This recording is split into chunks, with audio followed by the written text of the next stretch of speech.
සුබ දවසක් ඔයාලට වෙනද වගේ මදත් ආදරෙන් පිළිගන්නවා මගේ channel එකට. අද වීඩියෝ එකෙන් ගෙදර කෑමට වගේම ව්‍යාපාරයකට උනත් වරදින්නේ නැති වෙන්න රසට වගේම පෙනුමට ස්පංජි හදාගන්න විදිය හොඳම රෙසිපි එකක් අරගෙන ආවේ. මේ වගේ softවට ඔයාලටත් හදාගන්න පුළුවන්. ඉතින් අපි බලමු මේක කොහොමද හදාගන්නේ කියලා. වෙනද වගේම අවශ්‍ය ද්‍රව්‍ය ටික ඔක්කොම description box එකේ දාලා තියෙන්නේ. මුලින්ම අපි ගන්න ඕන කාමර උෂ්ණත්වයේ තියෙන බටර් නැත්නම් මාගරින් උනත් ඔයාලට ගන්න පුළුවන්. මම අද මේ ස්පංජ් එක හදාගන්නේ මෙඩෝ ලිවලි. මේ විදිහට ඇඟිල්ලෙන් තද කරාම තද ගතියක් නැත්තම් මේක තමයි පදම.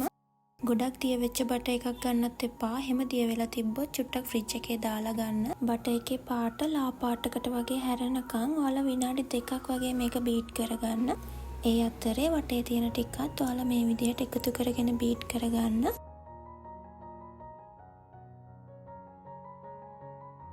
ඔයාලට බීටර් එකක් නැත්තම් විස්ක් එකක් හරි හැන්දක් හරි පාවිච්චි කරන්න පුළුවන්. දැන් මගේ බටර් එක ලා පාටකට හැරිලා තියෙන්නේ. මම මේ වෙලාවේදී සීනි එකතු කරගන්නවා. සීනි මම කුඩු කරගෙන තමයි එකතු කරගන්නේ. මෙතන ග්‍රෑම් 250ක් තියෙනවා. මම මේ ටික ඔක්කොම එකපාර එකතු කරගන්නේ නැහැ. කොටස් දෙකකට තමයි එකතු කරගන්නේ.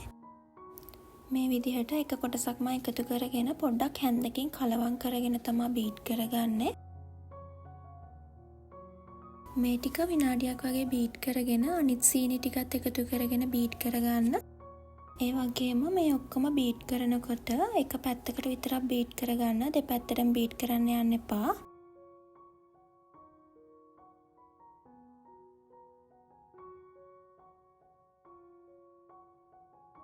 මේ ටිකත් විනාඩි 2ක් වගේ බීට් කරගෙන මම දැන් බිත්තර එකතු කරගන්න හදන්නේ. ඔයාලා බිත්තර ගන්නකොට කාමර උෂ්ණත්වයේ තියෙන බිත්තර ගන්න. ඒ වගේම මම මෙතන බිත්තර 4ක් අරගෙන තියෙනවා. ලොකු බිත්තර නම් 4ක් ගන්න. පොඩි බිත්තර නම් 5ක් අරගන්න. බිත්තරත් මම දෙපාරකට තමයි එකතු කරගෙන බීට් කරගන්නේ.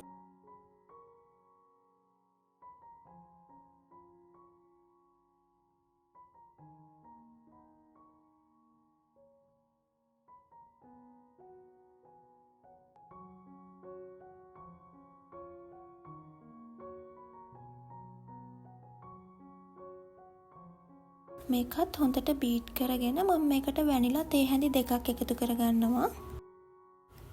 වැනිලා ටිකක් දාගෙන විනාඩියක් වගේ බීට් කරගන්න.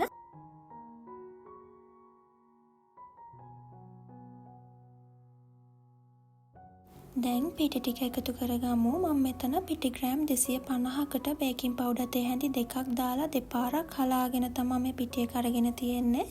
පිටියකින් ටික ටික දාගෙන මේ විදිහට හැන්දකින් එක පැත්තකට කලවම් කරගන්න.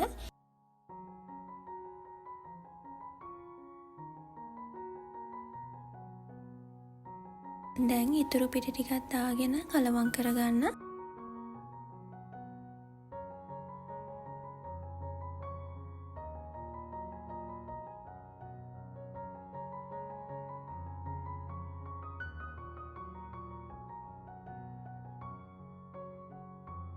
පිටි දාගත්තට පස්සේ ගොඩක් වෙලා බීට් කරගන්න එපා. මේ ටික හොඳට කලවම් වෙනකන් තප්පර 30ක් වගේ බීට් කරාම හොඳටම ඇති. දැන් අපේ බැටර් එක සූදානම්. මම අද මේ ස්පංජ් ටික බේක් කරගන්නේ මේ වගේ කප් කේක් ට්‍රේ එකක. ඒකට මේ වගේ කප් කේක් ලයිනර්ස් ටිකක් දාගෙන තමයි බැටර් එක එකතු කරගන්නේ. මේ වගේ කප් එකෙන් 4න් 3ක් වගේ පිරෙන්න බැටර් එක දාගන්න.